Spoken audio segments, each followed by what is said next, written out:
मैंने 14 अगस्त की चूड़ियां लेनी है। पापा कह रहे अच्छा पापा बोले ना नशा बकवाते थे कि मेरे पापा घर की रोटी भी नहीं पूरी कर सकते थे। बहुत बुरी तरह मारा था, हाथ तोड़े, पाँव तोड़े, सर पे मारा, तेजाब गिरा। हम पे निशान है, ये इन्होंने तेजाब से, पेचकस से, हथौड़े से किया और जब डेथ हुई है तो सर पे हथौड़े मारे हैं। सर पे से भी गिराया, फसलियां भी मेरे पापा की तोड़ दी। बहुत बुरा मारा था, बहुत बुरा तशद्दुद किया था। ये बुरा था, देखने का पापा का ऐसा फेस था कि हम देख भी नहीं सकते थे।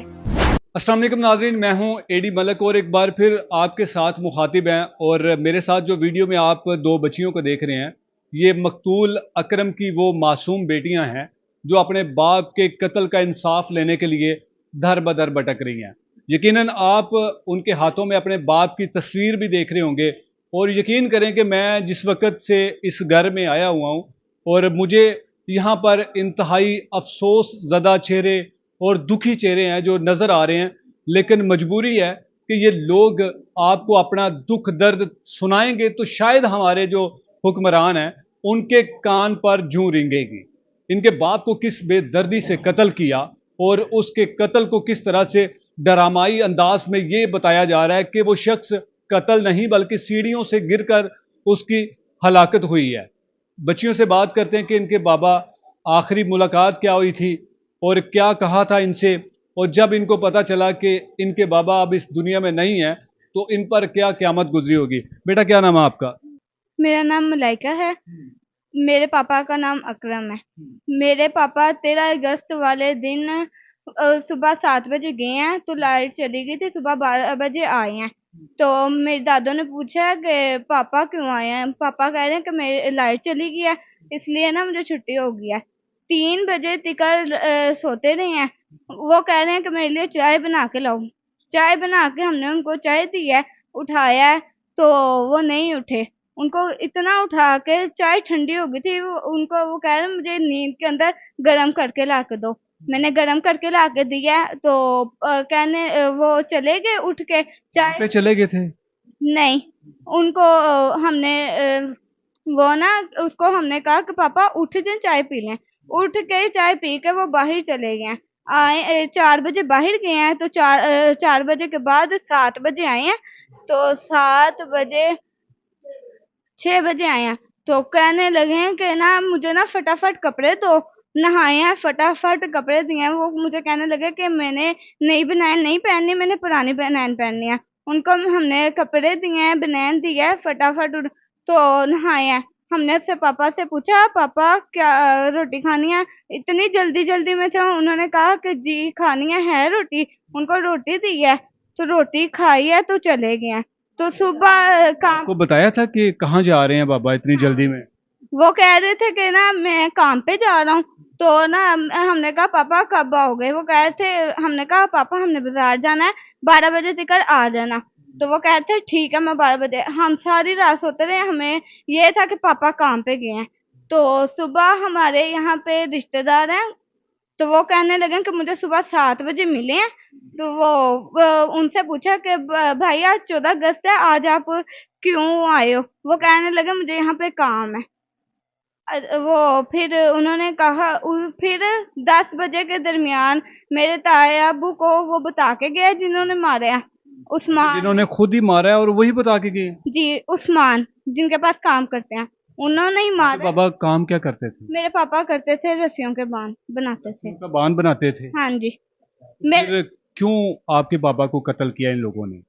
हमें तो यही लग रहा है कि इन्होंने कोई तशद्दुद किया है, इतना मारा है, इतना मार दिया है तो इसका यही है कि ना इन्होंने नशे के पीछे मारा है या इनके पैसे देने हैं। आपके बाबा नशा करते थे? मेरे बाबा को ये मजबूर करते थे। नशा करने पर? हाँ जी, नशा करने पे मेरे बाबा को ये मजबूर करते थे कि नशा करो तुम। तो नशा बिकवाते थे मेरे पापा। नशा बेचते भी थे आपके बाबा, वो बकवाते थे?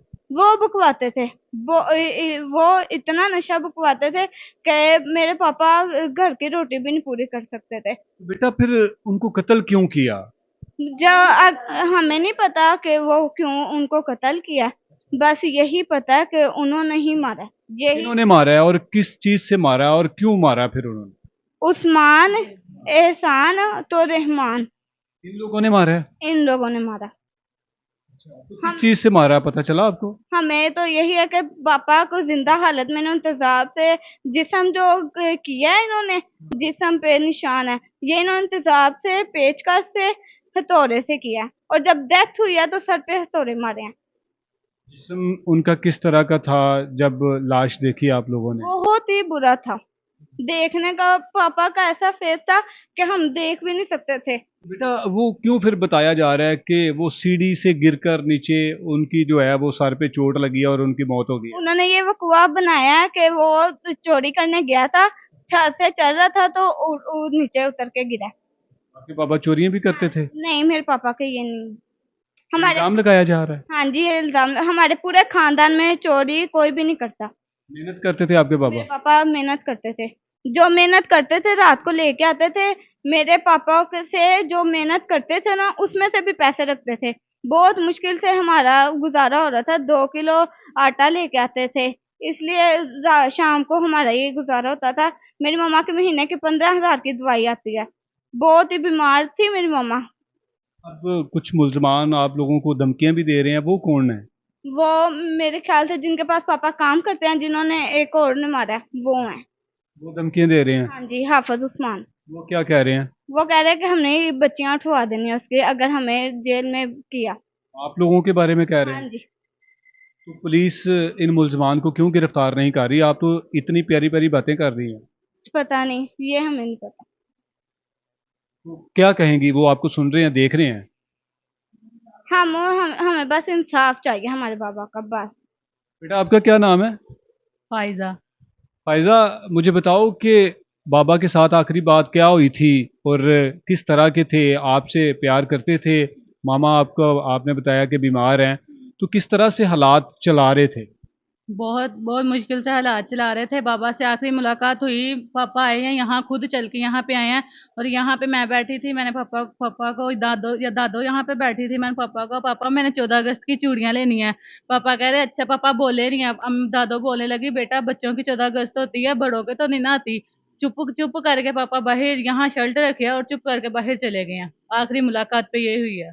बेटा ये क्यों आपके बाबा पर चोरी का इल्जाम लगा रहे हैं, सीढ़ी से गिरने का इल्जाम लगा रहे हैं? कोई इंसाफ मिलता हुआ नजर आ रहा है आप लोगों को? नहीं, नहीं इंसाफ मिलता अभी नजर नहीं आ रहा, तो लेकिन हमें इंसाफ चाहिए अपने पापा का। पुलिस क्या कहती है आप लोगों को? पुलिस जहाँ भी जाते हैं पुलिस कहती है हम आपके साथ हैं, हम आपके साथ हैं, हम आपके साथ हैं, बस यही कही जाती है जी। अभी तक कोई इंसाफ नहीं हो अभी रहा। तक कोई इंसाफ नहीं हुआ। आप दोनों बहनें पढ़ती भी हैं? नहीं, छोड़ दिया हुआ है। क्यों छोड़ा था आपने? वो पापा की इतनी सैलरी नहीं थी, मामा बीमार थी, तो फिर घर का मैं ही कर रही थी, संभाल रही थी घर, खाना वगैरह बकाया सब कुछ मैं ही करा रही थी। भाई को खाना बना के देती थी, पापा को कपड़े वगैरह मैं ही करके देती थी सब कुछ। जब बाबा की लाश घर आई थी तो उस वक्त जब लाश देखी थी कि आपको जो बताया जा रहा था कि आपके बाबा चोरी करने के लिए गए थे, सीढ़ी लगाते हुए गिरे हैं, तो आपको ये यकीन आया था कि हमारे बाबा इस तरह से गिर सकते हैं, उनकी मौत हो सकती है? नहीं, ऐसे नहीं, हमें नहीं यकीन आया था। बहुत बुरी तरह मारा था, हाथ तोड़े, पाँव तोड़े, सर पे मारा, तेजाब गिराया। ये लग नहीं था रहा कि सीढ़ी से गिर के मरे हैं। अगर सीढ़ी से गिर के मरते तो सर पे सिर्फ चोट लगनी थी ना, और जगह तो नहीं लगती थी। छत पे से भी गिराया, फसलियां भी मेरे पापा की तोड़ दी। बहुत बुरा मारा था, बहुत बुरा तशद्दुद किया था। क्या चाहती हैं, क्या होना चाहिए आपके बाबा के जो कातिल हैं उनके साथ? इंसाफ, हमें इंसाफ चाहिए और उनके साथ भी ऐसा ही हो जैसा मेरे पापा के साथ हुआ। आप क्या कहोगे बेटा? मैं भी यही कहूंगी, जैसा हमारे बाबा को मारा ना, इससे भी बुरे तरीके से उनको मारा जाए। अब बिल्कुल नाज़रीन, अगर ये तस्वीर आपको नज़र आ रही है और अगर आप इस तस्वीर को देखकर आप अपनी अक्ल के मुताबिक ये अंदाज़ा लगाएं कि क्या ये शख्स सीढ़ी से गिरकर इस तरह गिरा होगा जिस तरह इसको लिटाया गया है। यकीनन मैंने इस केस की तमाम तस्वीर को देखा और बड़ी गहरी निगाह से मैंने इनको देखा, और इन तस्वीरों को देखने के बाद मैंने ये फ़ैसला किया, और मेरी अक्ल के मुताबिक मैं तो यकीन करें क्योंकि मैं क्राइम स्टोरीज़ करता हूँ, और यकीनन हमें अंदाज़ा हो जाता है कि इस बंदे का कत्ल है या फिर इसकी खुदकशी है या इसको मारा गया है। लेकिन इन तस्वीरों को देखते हुए मुझे कहीं भी ये महसूस नहीं हुआ कि अकरम इस तरह से गिरा होगा या फिर अकरम कोई ऐसा काम करने की नीयत से गया था जिस वजह से वो वहां सीढ़ी लगाते हुए गिरा और सीढ़ी के ही पांव पर आकर वो शख्स गिरा और उसकी मौत हो गई। अगर उसके जिस्म के निशानात मैं आपको दिखाऊं या आप देखना चाहें तो ज़रूर आपको दिखाऊंगा, लेकिन उन तस्वीरों को देखने के बाद ये कहीं भी अंदाज़ा नहीं लगाया जा सकता कि अगर कोई शख्स गिरा है तो उसके जिस्म के ये हिस्से जो हैं वो जले किस तरह से हैं, किन चीज़ से जलाए गए हैं। और ये जी मेरे पापा लेने गए हैं बकरा ईद के चौथे दिन, तो इन्होंने बार बार फोन करके मेरे पापा को बुलाया, बार बार कि उन्होंने अगर फोन करके बुलाया। ये उस्मान होरों ने जिनके पास काम करते हैं, अगर तू ना आया हम तुझे वहां से उठवा लेंगे। मेरे पापा कहने लगे अगर मेरी भरी आपी भी आ जाती ना तो मैं यहीं रहना था, कोई डर था। हमें ये भी नहीं बताया कि मुझे उन्होंने कुछ कहा है या कुछ। उनके साथ ये था कि वो कह रहे थे कि हमने इनके साथ दुश्मनी डालनी है, तो इन्होंने मार दिया। अब ये यकीनन इन बच्चियों की बातें सुनकर अगर आप भी बच्चियों वाले हैं तो यकीनन अगर अल्लाह ने आपको इख्तियार दिया है, हमें जो इख्तियार दिया था वो तो हमने अपनी ईमानदारी के साथ निभाया है। अब ये आपका फ़र्ज़ बनता है कि आप इन बच्चियों को इंसाफ दिलाएं।